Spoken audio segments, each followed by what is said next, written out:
गरीबों के लिए जो गैस सिलेंडर आज 1200 रुपए में मिल रहा है, हम उसको 500 रुपए करने जा रहे हैं।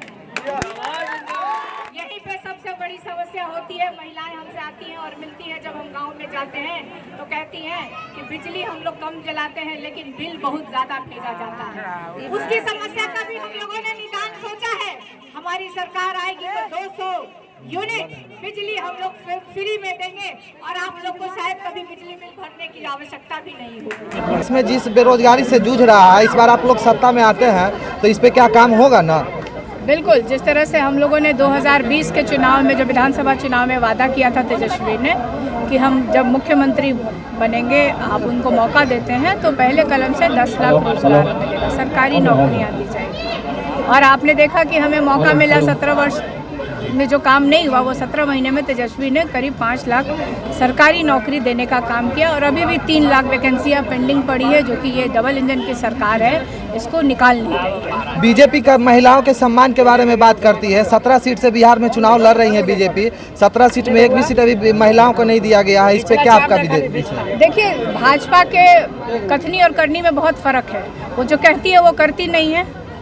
अभी 17 सीटें भाजपा लड़ रही है लोकसभा की चुनाव, उसमें से एक भी महिला को उन्होंने नहीं दिया।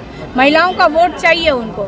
महिलाओं की बात करते हैं, महिला सशक्तिकरण की बात करते हैं, बेटी पढ़ाओ बेटी बचाओ की बात करते हैं, लेकिन जब हिस्सेदारी देने की बात आती है महिलाओं की तो वो पीछे हट जाते हैं।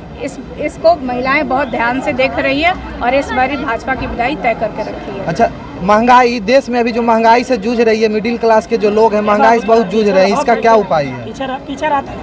आप देखिए ना, ये दुर्भाग्य है ना जी कि अभी देश की गणना अभी नहीं हुई है, लेकिन फिर भी इस देश की, भारत देश की आबादी 140 करोड़ के करीब है, जो मुझे लगता है। और उसमें से प्रधानमंत्री जी कह रहे हैं कि 80 करोड़ लोगों को मैं 5 किलो अनाज देता हूँ। तो गरीबी प्रधानमंत्री ने 10 वर्षों में दूर की है कि उसको बढ़ाया है। नीतीश कुमार जी अपने आप को विकास पुरुष कहते हैं। अब क्या विकास बिहार में हुआ है? बिहार में कहाँ पे फैक्ट्री लगवा दी है? कौन सा नीतीश कुमार जी ने पलायन रोक दिया है?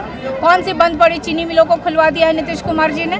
इस बार मोदी जी कह रहे हैं हम 400 पार हो जाएंगे, लग रहा है। देखिए 2 फेज का देश में चुनाव हो चुका है, बिहार में भी 2 फेज का चुनाव हो चुका है और इस बार देश की जनता ने 400 पार की हवा निकाल दी है। जो ये प्रधानमंत्री जी और एनडीए गठबंधन जो है मुद्दा विहीन चुनाव लड़ रहा है। कोई बेरोजगारी की बात नहीं कर रहा है, कोई महंगाई की बात नहीं कर रहा, कोई किसानों की बात नहीं कर रहा है। आप देखिए कि एक योजना भी ये लोग लेके आए, अग्निवीर, तो वो 4 साल की योजना लेकर के आए। 18 वर्ष में हमारा नौजवान भाई देश की सेवा करने जाएगा और 22 साल का होते होते उसको रिटायर करके घर बैठा दिया जाएगा। और वहीं पे आप प्रधानमंत्री देखिए, 75 वर्ष के अब हो जाएंगे प्रधानमंत्री जी। देश की जनता ने उनको 2 बार मौका दिया, 10 वर्ष उन्होंने देश पे राज किया, आखिर किया क्या? और एक मौका और मांग रहे हैं।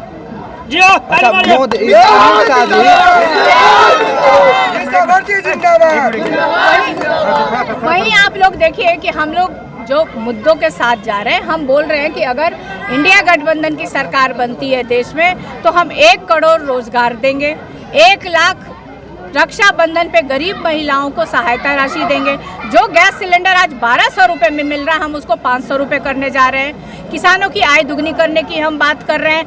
हम जो बिजली बिल, जब सबसे बड़ी समस्या गांव में आ रही है कि बिजली कम जलाते हैं, बिल बहुत ज़्यादा आता है, तो हमारी सरकार बनती है तो हम 200 यूनिट बिजली फ्री देने जा रहे हैं। नहीं, आज से कुछ दिन पहले बिहार में अमित शाह जी आए थे, वो मंगलसूत्र पे चर्चा किए थे कि अगर कांग्रेस सत्ता में आती है तो हिंदू महिलाओं का मंगलसूत्र छीना जाएगा। इससे पहले कांग्रेस राज में नहीं थे क्या?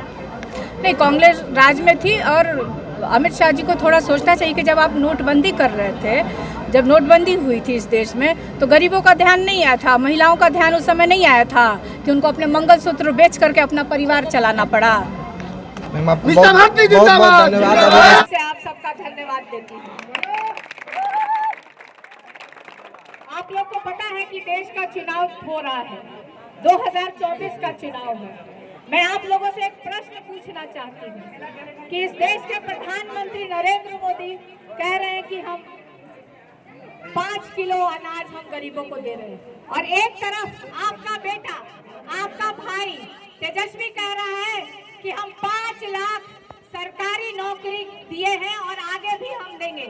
तो आप अपने बच्चों को किस लाइन में लगाना चाहते हैं? 5 किलो अनाज वाले में या नौकरी वाले में? ये आपको तय करना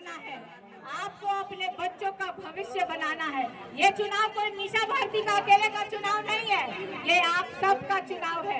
हमारे जो अभिभावक हैं उनका चुनाव है, हमारी जो महिलाएं हैं उनका चुनाव है। हम लोगों ने वादा किया है इस देश से कि अगर हमारी सरकार बनती है तो हम गरीबों के लिए जो गैस सिलेंडर आज 1200 रुपए में मिल रहा है, हम उसको 500 रुपए करने जा रहे हैं।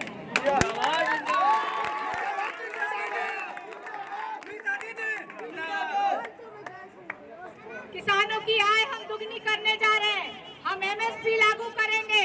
यहीं पे सबसे बड़ी समस्या होती है, महिलाएं हमसे आती हैं और मिलती हैं जब हम गांव में जाते हैं तो कहती हैं कि बिजली हम लोग कम जलाते हैं लेकिन बिल बहुत ज्यादा भेजा जाता है। उसकी समस्या का भी हम लोगों ने निदान सोचा है।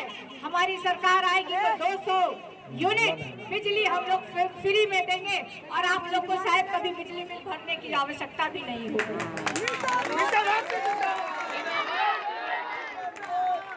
वहीं पे जब रक्षाबंधन आता है, साल में एक बार रक्षाबंधन होता है, जो हमारी गरीब महिलाएं, जो हमारी बहनें हैं, हम उनके लिए 1 लाख रुपए की सहायता राशि प्रत्येक वर्ष देने का काम करेंगे। आप लोग को सचेत रहना है। बहुत लोग आएगा, बहुत तरह के झांसे में आपको फैलाएगा। आप याद करिए नरेंद्र मोदी क्या बोले थे कि प्रत्येक व्यक्ति के खाते में 15-15 लाख देंगे। आया है क्या? तो आप लोग सोचिए और समझिए कि इस बार देश का चुनाव है, देश को बचाना है, इस देश के संविधान को बचाना है, इस देश में जो आरक्षण बाबा साहब ने जो आरक्षण दिया है उसको बचाना है। इन्हीं सब शब्दों के साथ मैं अपनी वाणी को विराम देती हूँ और आप सबका बहुत बहुत धन्यवाद।